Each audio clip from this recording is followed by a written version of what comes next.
தொழில்துறை, சுகாதாரம் உள்ளிட்ட 7 துறைகளில் தமிழ்நாடு சிறந்து விளங்குவது ஒன்றிய அரசின் ஆய்வறிக்கைகள் மூலம் உறுதியாகியிருப்பதாக திமுக தெரிவித்துள்ளது. ஏற்றுமதி, கர்ப்பிணி பெண்கள் சுகாதாரம், நிறுவனங்கள் வழங்கும் பயன்கள், பொறியியல் சார்ந்த ஏற்றுமதி, மகப்பேற்றுக்கு பிந்தைய கவனிப்பு, கணினி பொருட்கள் ஏற்றுமதி, சிறப்பு பொருளாதார மண்டலங்கள் தொடர்பாக ஒன்றிய அரசு நடத்திய ஆய்வு முடிவுகள் வெளியாகியுள்ளதை சுட்டிக்காட்டி திமுக அறிக்கை ஒன்றை வெளியிட்டுள்ளது.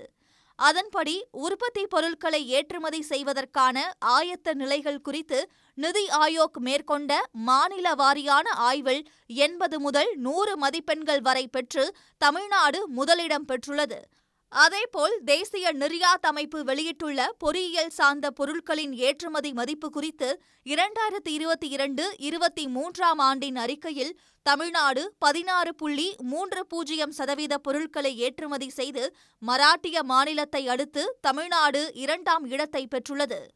தேசிய ஏழ்மை குறியீடுகள் குறித்த 2023 ஆண்டு அறிக்கையில் கர்ப்பிணி பெண்கள் பராமரிப்புடன் மக்கள் தொகையை கட்டுப்படுத்துவதில் தமிழ்நாடு 3.31 புள்ளிகளை பெற்று முதல் இடத்தில் உள்ளதாகவும் ஆய்வறிக்கையில் குறிப்பிடப்பட்டுள்ளது.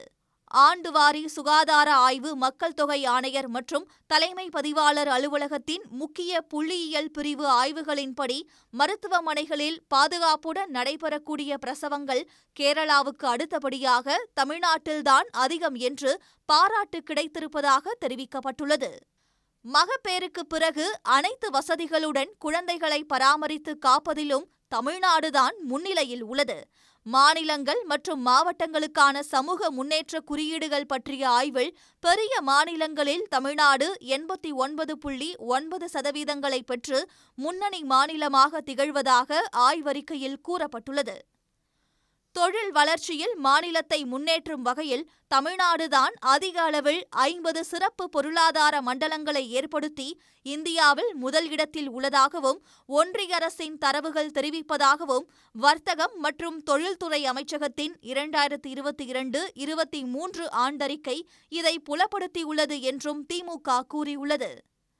அனைத்து துறைகளிலும் தமிழ்நாடு முதலிடம் பெற்றிருப்பதன் மூலம் தமிழ்நாடு முதலமைச்சர் மு.க.ஸ்டாலினின் திராவிட மாடல் தத்துவமே இந்தியாவின் எழுச்சிக்கு வழிகாட்டியாக விளங்குகிறது என்று திமுக பெருமிதம் தெரிவித்துள்ளது. உடனுக்குடன் செய்திகளை தெரிந்து கொள்ள சன் நியூஸ் பெல் ஐகானை கிளிக் பண்ணுங்க.